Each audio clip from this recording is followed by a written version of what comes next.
Voilà, ici je vais faire une petite vidéo qui va concerner, je veux dire, le trajet des aliments. Bien sûr, on broie les aliments. J'avais déjà vu plusieurs fois la nourriture, les aliments, etc., etc. Mais ici, je vais voir juste le trajet des aliments.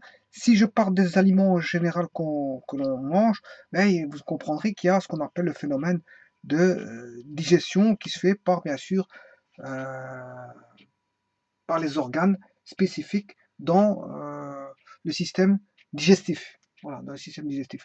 Et le système digestif n'a tout autre rôle que de faire une décomposition, bien sûr, des aliments en trois sous-structures fondamentales de la biologie, qui sont bien sûr les glucides, qui sont bien sûr les sucres, les lipides, qui sont les graisses, et les protéines, qui sont les protéines. Voilà. Donc on a trois voies, si vous voulez, trois voies de séparation. euh, voilà, trois voies de séparation des aliments. Alors, bien sûr, qu'est-ce qui va transporter tout ça? Ben, tout va passer au travers du sang. C'est le sang qui va servir de transport pour ramener, je veux dire, euh, pour ramener euh, donc les composants que ce soit les glucides, les liquides et les protéines à à leur euh, à leur endroit bien spécifique. Donc il faut un moyen de transport qui est le sang. Donc ils vont tous passer, si vous voulez, par le sang. Par le sang. Voilà. Donc c'est le moyen de transport le plus adéquat pour transporter les nutriments et pour transporter, bien sûr, l'oxygène. L'oxygène, voilà, se retrouve dans le sang.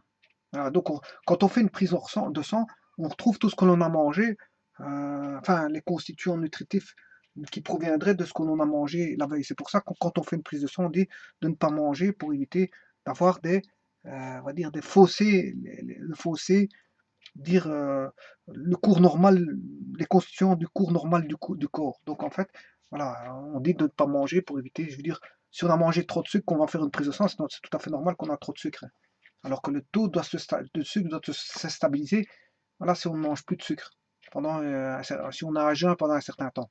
Donc quand on demande de faire des prises de sang, bon, on le fait à jeun. Bon, alors vous comprendrez que tout ça va être amené à toutes les parties du corps, au moindre tissu, au moindre voilà, partie du corps, voilà, moindre tissu du corps. Alors, vous comprendrez qu'ici, les glucides, ben, ils vont passer euh, au travers du foie. Et pourquoi? Parce que le sucre va être transformé, si vous voulez, en glycogène. Glycogène, qui est une réserve, glycogène, le sucre, donc voilà, les glucides vont transformer au travers, bien sûr, du foie, en glycogène, qui est une réserve, tout simplement, une réserve d'énergie, hein, le glycogène. Voilà. Qu'est-ce qui fait réserve d'énergie? Ben, c'est aussi les graisses. Les lipides vont passer, et les lipides simples vont se transformer en graisse. Et les graisses, c'est aussi dire des réserves. Voilà. Donc en fait, on a ici une réserve d'énergie. Voilà. On a une réserve d'énergie euh, qui va repasser par le sang et aller au catabolisme qui va effectuer la dégradation, dire par réaction chimique, de cette énergie. Hein, cette réserve d'énergie va servir à, à créer de l'énergie et bien sûr des déchets. Voilà, donc on a la réserve d'énergie. Cette réserve d'énergie peut être utilisée quand on va évacuer son énergie, donc au travers du catabolisme, et donc le catabolisme va provoquer, réduire, va fournir de l'énergie, ainsi que les réactions en rapport avec, c'est-à-dire les déchets relatifs au catabolisme. Bon, les protides ici, les protides vont être traitées grâce à des enzymes, on a des enzymes ici. Ces enzymes-là vont passer aussi par le sang pour être, je veux dire, passer aussi au catabolisme. Voilà, au catabolisme. Donc, les sucres, ils passent par le foie pour être transformés en glycogène.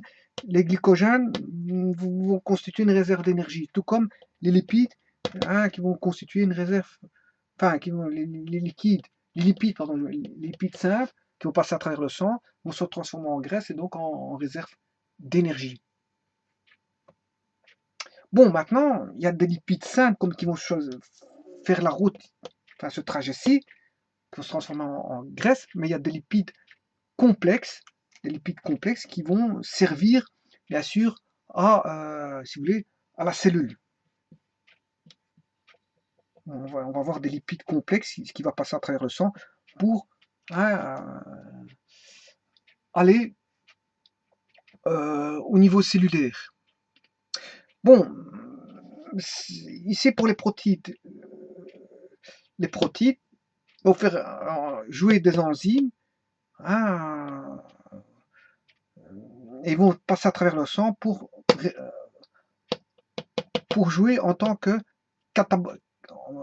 dans les réactions de dégradation, c'est-à-dire de catabolisme. Mais ça ne va pas servir qu'à ça. Ça ne va pas servir qu'à ça. Ça va servir aussi à la cellule. Vous comprendrez que les protéines vont servir à la cellule. Voilà. Bon, et dans le foie, vous comprendrez que quand il y a la dégradation, je veux dire, du sucre en glycogène, ça se fait au travers d'hormones spécifiques qu'on appelle l'insuline et l'adrénaline. Hein. Voilà. Bon, et que les sucres peuvent aller, on va dire directement, sans passer par le foie, mais ils peuvent aller directement dans les muscles. Voilà. Voilà. Et puis, des muscles peuvent être transformés en glycogène pour refaire une réserve d'énergie. Voilà, donc les muscles peuvent être un centre de rétention de sucre, si vous voulez. Voilà. Donc il y a le sucre qui va passer par le foie. Si je fais un schéma séparé, je vais faire un schéma séparé, je prends le sucre, les glucides, hein, je vais appeler sucre. Voilà, les glucides.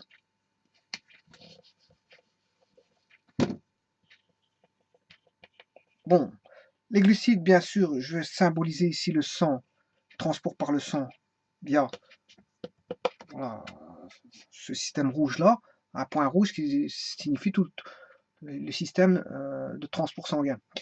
Bon, les glucides qui proviennent de l'alimentation, bien sûr, hein, des nutriments, ben, je dis, ils vont passer au travers du sang pour aller, comme je l'ai dit, dans le foie. Et du foie, être transformé en glycogène. Voilà. Et du glycogène, faire une réserve d'énergie. Voilà. Et cette réserve d'énergie, en passant par le sang, va aller dans le... Enfin, va être dégradée par le catabolisme et fournir l'énergie et les déchets. Voilà. Alors maintenant, vous avez, comme je viens de dire ici, il y a deux hormones qui vont jouer ici au niveau du foie, c'est l'insuline et l'adrénaline. Voilà. Bon, les glucides, ils peuvent passer directement aux muscles, voilà, sans passer par le foie. Hein, ils peuvent passer au travers du sang, aller aux muscles et puis être transformés en glycogène. Voilà le circuit de sucre. Soit il passe par le foie ou par les muscles. Et le tout, c'est de créer à partir des glucides le glycogène qui est bien sûr qui va servir de réserve d'énergie et pour le catabolisme, c'est-à-dire fabriquer l'énergie et les déchets. Enfin, et se dégrader en énergie et en déchets. Voilà, ça c'est la voie des sucres. Il y a que deux voies possibles, par le foie ou par les muscles. Bon, maintenant, si je prends les lipides, donc les lipides qui viennent de l'alimentation, bien sûr, l'alimentation, je symbolise toujours le sang, ici le transport par voie du sang, par ce cercle bleu, cette fois-ci. Les lipides vont passer au travers du sang, les lipides simples vont devenir des graisses, les lipides simples vont devenir des graisses, voilà, des graisses, et ces graisses vont servir de réserve d'énergie. Voilà, et ces réserves d'énergie, vous comprendrez qu'elles vont retourner comme le même schéma pour aller vers le catabolisme et la dégradation en énergie et en déchets. Voilà. Mais que les lipides simples, certains lipides, enfin, les lipides, quand ils vont être dégradés, certains lipides complexes vont aller directement, je veux dire, au travers de la cellule, vont servir à la cellule. Voilà, donc ça c'est la voie des lipides. Il y a deux chemins possibles. Comme il y a deux voies possibles pour les sucres, il y a deux voies possibles pour les graisses. Voilà, donc il y a deux voies pour les sucres qui vont passer par le foie ou par les muscles pour être transformés en glycogène, donc en réserve d'énergie, et donc passer par le sang pour redevenir, pour avoir subir le catabolisme, dégradation en énergie et en déchets. Donc il y a deux voies, le foie et le muscle. Maintenant, bien sûr, l'insuline, tout à l'heure, je vous avais dit, oui, il y a de l'insuline et de l'adrénaline. Attention que l'insuline, il va servir pour que le foie transforme du sucre, du glucide en glycogène. Mais l'inverse, le glycogène, pour qu'il traverse le foie, voilà, pour qu'il traverse le foie, c'est de l'adrénaline. Hein. Bon, il y a deux sens possibles. Voilà, et le foie va travailler avec de l'insuline et de l'adrénaline. L'insuline dans un sens et de l'adrénaline dans l'autre. Quand on a du glycogène, quand on va vers le foie, ben, c'est l'adrénaline qui va traiter ça. Mais si on va des glucides vers les glycogènes, ben, c'est l'insuline qui va, je veux dire, qui va gérer ça. Voilà. Donc on a deux voies pour le sucre, deux voies pour les graisses qui vont donner des lipides simples et des lipides complexes pour les cellules, et lipides simples pour les graisses et donc réserve d'énergie, et donc pour le catabolisme. Maintenant, la dernière voie à suivre, ce sont les protides. Les protides qui vont agir au travers de leurs enzymes. Voilà, au travers de leurs enzymes. Et là, à ce moment-là, on passe par le sang, encore une fois, on passe toujours par le transport du sang, bien sûr. Et là, on va directement à la cellule, comme le faisaient les graisses, les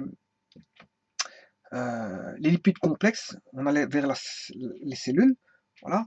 Mais, encore une fois, les protéines, au travers des enzymes, soit on a le chemin vers les cellules ou vers le catabolisme.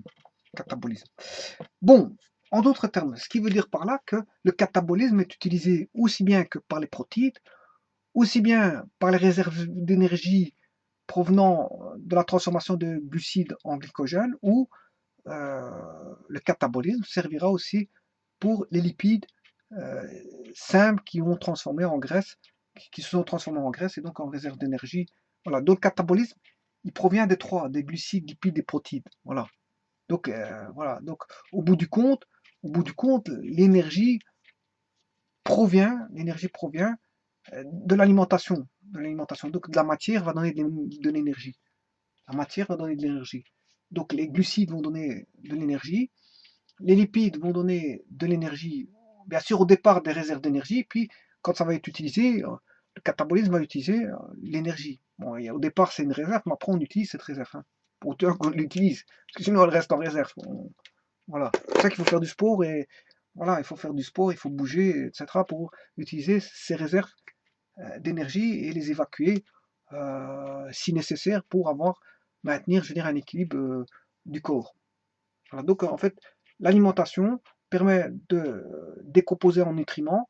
C'est là, au travers de la réaction, enfin, au travers de la digestion qui va décomposer en glucides, lipides, protides, c'est-à-dire en sucre, en graisse et en protéines, vont décomposer en trois voies possibles. Bien sûr, la quantité de glucides, de lipides et de protéines se trouve dans l'alimentation. Hein. Bon, si vous mangez beaucoup de sucre, vous aurez beaucoup de sucre. Bon, le dosage de sucre sera fort important. Si vous mangez beaucoup de graisse et beaucoup de sucre, vous aurez un dosage de lipides et de glucides très important. Et si vous mangez peu de protéines, vous n'aurez pas de protéines. Voilà. Voilà. Bon, les protéines sont souvent on en retrouve beaucoup dans les œufs. Il y a différentes alimentations à base d'œufs. Bon, on peut faire d'énormes alimentations, je dirais, à base d'œufs. Voilà, et donc les glucides peuvent se transformer en glycogène en passant par le foie au travers de l'insuline, de l'hormone qui est l'insuline, et le glycogène, bon, se transforme en réserve d'énergie, et puis subit le catabolisme, le cas échéant. Toujours en passant par le sang. Voilà, et lipides, si on mange beaucoup de lipides, ben, on va avoir beaucoup de graisse. Il y aura les lipides simples, bon, on va avoir beaucoup de graisse, et voilà, ça constitue une réserve d'énergie qu'il faudra faire du sport pour l'évacuer. Voilà, et donc, et les protéines, c'est pareil. Mais là, les protéines vont réagir au travers d'enzymes pour voilà, subir le catabolisme. Donc, dans tous les cas de figure, on a le catabolisme pour les glucides, lipides et protéines. Les trois chemins mènent tous les trois vers le catabolisme. Si ce n'est que, en plus de ça, il y a un chemin qui va des lipides et des protéines vers la cellule. Voilà. Et par exemple, pour les lipides, comme je vous ai expliqué, ce sont les lipides complexes qui vont aller vers la cellule et les protéines ont un chemin aussi vers la cellule. Bien sûr, comme la cellule échange, bon, elle va retourner au sang aussi. Hein. On comprend que voilà, il y a des retours aussi de temps en temps. Je veux dire, comme je vous ai expliqué avec les glycogènes qui retournent au foie, ben, on peut avoir la cellule qui échange et renvoie vers le sang et vers le catabolisme. Voilà.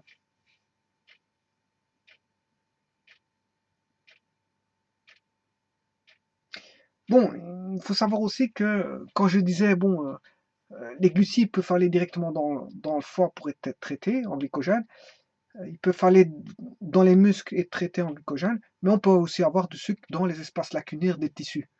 Voilà, et qui à ce moment-là renvoie vers le sang pour renvoyer vers le circuit, voilà, euh, voilà, vers le circuit normal du sucre. Voilà, je vous remercie beaucoup.